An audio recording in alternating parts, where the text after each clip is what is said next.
जितने भी विवाहित पुरुष बैठे हैं उनके लिए सूत्र है। तो आपने पूछा कि मौन होने के फायदे बताओ, तो पहला फायदा तो है कलेश कम होगा किसी से भी, यानी घरवाली से तो हो ही जाएगा कम। हमको अखबार में एक न्यूज मिली थी भारत में कि वो पत्नी के चक्कर में 65 साल बहरा बना रहा। 65 साल, 65 ईयर्स। जब उनके बच्चे बहुत सफल हुए तो डॉक्टर के पास ले गए, तो वो डॉक्टर से बोला कि हमें सुनाई देता है। तो डॉक्टर ने कहा यदि सुनाई देता है तो ये नाटक क्यों करते रहे? बोले उसकी किचकिच कौन सुनी। और बोले दूसरा फायदा ये था कि वो जो जो बोलती थी सब सुनाई देता था, तो ऑलरेडी तैयारी कर लेते थे। बाद में वो बल्कि पता लगा गुजरात का आदमी था।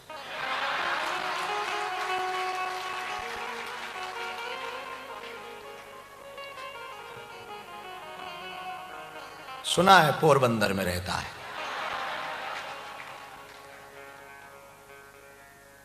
मौन होने का पहला फायदा तो है क्लेश कम होगा।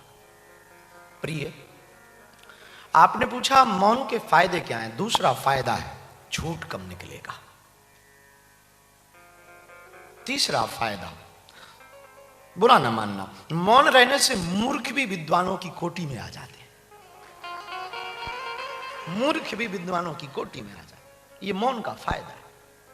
मौन का मतलब आप ये मत समझना कि कल से टैप लगाओ। बहुत से मौनी बाबा हमें मिले जो बाहर से तो कुछ नहीं बोलते, अंदर भयंकर बोल रहे। मौन होने का मतलब बाहर से वाणी मौन हो या ना हो, अंतस मौन हो जाना चाहिए। वाणी का मौन होना मौन नहीं है, विचारों का मौन होना मौन। तो इसलिए बोलो उतना ही बोलो जितना जरूरी हो। कम बोलोगे फायदे में रहोगे, लड़ाइयां कम होगी, झूठ कम निकलेगा, तुम्हारे रहस्य गोपनीय रहेंगे, तनाव कम होगा। हम जहां रहते हैं बुंदेलखंड में लोग बहुत गुटखा खाते हैं, तंबाकू जानते हैं, सुरती गुटखा। वो तभी थूकते हैं जब बात की कीमत गुटखा से ज्यादा हो।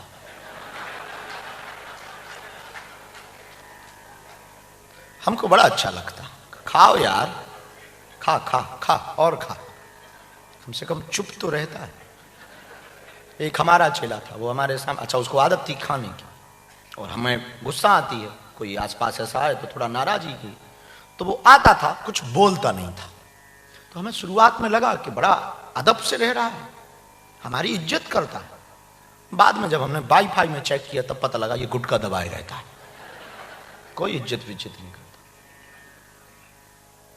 बाद में पता लगा वो चेला भी। हमने कुछ बोला ही नहीं। खैर आप जो समझे वो सही समझे। तो मौन होने का पहला फायदा लड़ाई कम होगी, दूसरा फायदा झूठ कम निकलेगा, तीसरा फायदा रहस्य गोपनीय रहेंगे, चौथा फायदा मौन होने से मूर्ख भी विद्वान की कोटि में आएगा, पांचवा फायदा तनाव कम होगा, और छठवां फायदा यदि मौन को लागू किया जाए निश्चित रूप से मन की एकाग्रता। बहुत बच्चे, हमने जब पहले दिन की या दूसरे दिन की कथा की तो एक बच्ची ने हमको प्रश्न पूछा, मन नहीं लगता, कम बोलो और कम सोचो, तुला हुआ बोलो, बाणी को बाण मत बनाओ, बाणी को बीणा बनाओ, शब्द संभाले बोलिए, शब्द के हाथ ना पाओ, एक शब्द औषधि करे, एक शब्द करे घाव। शब्दों का बड़ा खेल है। कुदरत को ना पसंद थी शक्ति बयान में, इसलिए उसने हड्डी ही नहीं दी जवान में। कुदरत को ना पसंद है, परमात्मा को ना पसंद है शक्ति। और मेरे पागलों, खैर माताएं यहां बहुत बैठी हैं, पुरुष भी बैठे हैं, यदि किसी को अपने पति को वश में करना हो तो हमारे पास मंत्र है, वशीकरण। तुम्हारा पति तुम्हारे आसपास डोलेगा। यदि मंत्र चाहिए हो तो मोबाइल निकालो,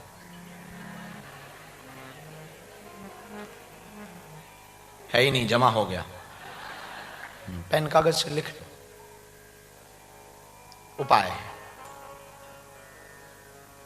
वशीकरण एक मंत्र, तज दे बचन कठोर, कठोरता त्याग दो, कम बोलो, बेहतर बोलो, जितना भी बोलो वजनदार बोलो, ऐसा बोलो कि सुनने के लिए लोग उत्सुक रहे। कुछ लोग इतना बकबक करते, पता ही नहीं लगता कि कहां की रामायण कहां का पुराण, बोले जा रहे बोले जा रहे बोले जा रहे। ज्यादातर लड़ाइयां घर में यदि हो रही हैं तो उसका कारण है अत्यधिक बोलना, बात बात पे लड़ना। हम एक प्रार्थना करेंगे, मस्कट के पागल, तुम्हारी बीवी या पति, तुम्हारा पति यदि गर्म स्वभाव का है ना, तुम नरम स्वभाव रखो। यदि वो गर्म स्वभाव की है, तुम नरम स्वभाव रखो। वो क्रोध में है, तुम बोध रखो।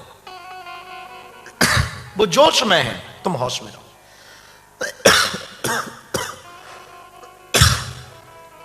यदि आप कम बोलोगे, बेहतर रहोगे।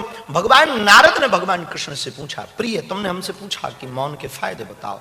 भगवान नारद ने भगवान कृष्ण से पूछा, मौन में और मुस्कान में अंतर क्या है, मौन और मुस्कान के फायदे क्या हैं। भगवान कृष्ण ने मुस्कुराते हुए नारद जी से कहा, हे नारद, दो शक्तिशाली हथियार हैं दुनिया में, एक मौन, एक मुस्कान।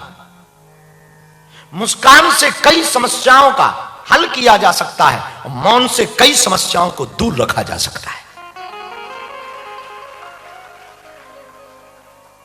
यदि हम मौन होना सीख जाएं, जितना जरूरी है उतना बोलना सीख जाएं, जिंदगी की आधी झंझटें तुम्हारी दूर हो जाएंगी।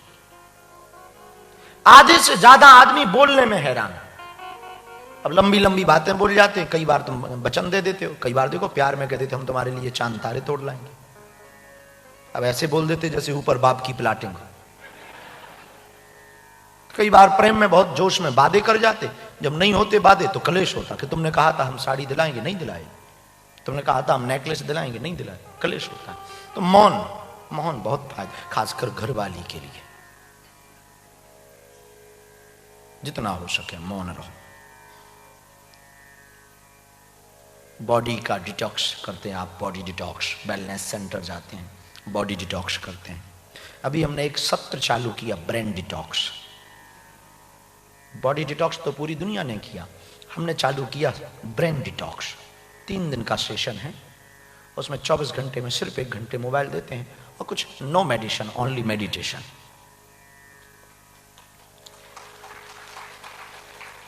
ताकि IIT IIMs में पढ़ने वाले, बहुत कंप्यूटरीकृत में जीने वाले लोगों का ब्रेन डिटॉक्स हो तो बॉडी डिटॉक्स काम करी। तो बॉडी डिटॉक्स उपवास, ब्रेन डिटॉक्स विचारों की शून्यता। वैसे यदि वाणी का डिटॉक्सेशन चालू किया जाए तो वो मौन होगा। वाणी का उपवास है मौन, बुरा न मानना। आदमी 3 साल में बोलना सीख जाता है, लेकिन कब क्या बोलना ये पूरी जिंदगी में सीख पाता है। बोलना तो 3 साल में बच्चे सीख जाते, पर कब क्या और कितना बोलना पूरी लाइफ लग जाती। एक जगह कथा हुई तो महात्मा ने मौन पर प्रवचन सुनाए। बगल में तालाब था, तालाब में मछलियां रहती थी गुजरात की, और उन्होंने वो प्रवचन सुन लिए। मौन होने के बहुत फायदे। दूसरे दिन से सब मछलियां मौन हो गई। फायदा यह हुआ कि एक मछली मारने वाला उस तालाब में गया, बहुत देर तक कांटा डाले रहा। कांटा जानते हो ना, बहुत देर तक कांटा, हमारे बुंदेलखंड में उसको बंसी कहते हैं। बहुत देर तक कांटा डाले रहा, एक भी मछली नहीं फंसी। तो कोई बगल से निकल रहा था, उन्होंने कहा कि अब ये फंसने वाली नहीं है। बोले क्यों? बोले इन्होंने कल प्रवचन सुने हैं और प्रवचन में मौन होना सीखा है, अब ये मुंह ही नहीं खोलेंगी तो फंसेंगी कहां से? फंसेंगी तो तब जब ये बोले, मुंह ही नहीं खोलेंगी। इन्होंने प्रण ले रखा है कि हम बोलेंगे, अब ये फंसेंगे। क्या अद्भुत सूत्र है कि यदि आपको फंसना नहीं है, मौन रहो। बोलो, बेहतर बोलो, अच्छा बोलो। वाणी को बीड़ा बनाओ, बाण मत बनाओ। ऐसा बोलो, ऐसी वाणी बोल मन का आपा खोए, औरन को और आप हूं। तो आपने पूछा था कि मौन का फायदा क्या है। शायद आप समझ पाए होंगे। हो सके तो हम प्रार्थना करेंगे आपसे, आज की कथा से यदि सीख सको तो रोज 1 घंटे का मौन धारण शुरू करो पहले, फिर देखो मजे। पर शर्त ये है, अंदर से भी मौन रहना। कुछ लोग ना मौन तो हो जाते, क्यों बोल नहीं सकते। कई आदमी बोलते नहीं है पर लिखते हैं। ये नहीं, बिल्कुल मौन हो जाओ। कोई जरूरत पड़ी तो इशारा कर दो, बाकी मौन रहो। शांति के साथ 1 घंटा बैठो, आत्मचिंतन करो। मन की एकाग्रता भी बढ़ेगी, विचारों की शक्ति भी बढ़ेगी, आप बहुत बेहतर सोच भी पाएंगे और आपका मन भी प्रसन्न रहेगा। और आप जब मुंह खोलेंगे, जब भी बोलेंगे, तो बहुत सधे हुए शब्दों को बोलना प्रारंभ कर देंगे। और उस 1 घंटे में झंझट तो कम से कम दूर रहेंगे। कुछ लोग तो इसीलिए मौन धारण करते हैं कि झंझटों से बचें, इसलिए मौन रहो। तो प्रिय, आपने पूछा कि मौन के फायदे क्या हैं। मौन के फायदे अनेक हैं। मौन एक, फायदे अनेक। मौन एक है पर फायदे अनेक है। इसलिए जब भी समय मिले थोड़ा सा आप आज से कोशिश करना। आजकल ना सबसे बड़ी दिक्कत हो गई, आदमी बोलता नहीं, मोबाइल भयंकर बोलता, बहुत बोलता। हमारे जमाने में पिताजी, अब आजकल पिटाई भी हो जाती है और दर्द भी नहीं होता है। अगल बगल के कमरे में बेटा और बाप रहता है, इधर से बाप मैसेज करता है तू पढ़ नहीं रहा है, उधर से मैसेज आता है पापा मैं पढ़ रहा हूं, इधर से बाप फिर भेजता झूठ मत बोल, उधर से बेटा फिर भेजता नहीं सच्ची कह रहा हूं कसम से, इधर से फिर बाप भेजता एक थप्पड़ मारूंगा, उधर से बेटा रोने वाला स्टिकर भेज देता। क्या गजब की डिजिटल पिटाई।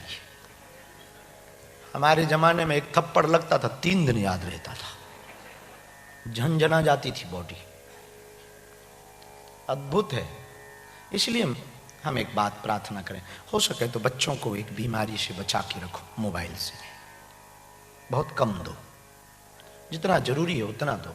कम से आज एक हम अभी रिसर्च पढ़ रहे थे, ऑक्सफोर्ड यूनिवर्सिटी का एक शोध है, लगभग 16 घंटे बच्चे स्क्रीन पर गुजार रहे हैं, 10 से 16 घंटे।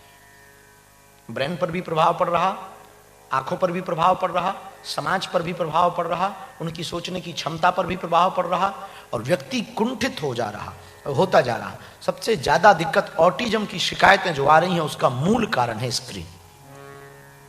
इसलिए हमारी प्रार्थना है बच्चों को स्क्रीन से बचाओ, जितना दूर रखो उतना बेहतर। जितने शालीन रहोगे उतने मजे में रहोगे, जितने झंझट पालोगे उतने दुखी रहोगे।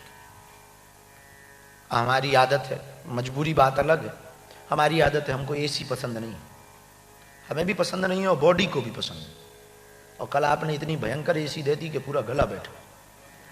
आज बंद है, मजा आ रहा है, हल्का हल्का पसीना आ रहा है, मजा आ रहा है। तो झंझट, अब जिनको आदत हो गई वो कुछ भी कर लें, उन्हें एसी ही चाहिए, नहीं तो उनको आफत होती है। जितने झंझट कम पालो उतने आनंद में रहोगे। हम लोग एक चौपाई पर हनुमान कथा गा रहे हैं। हनुमान सम नहीं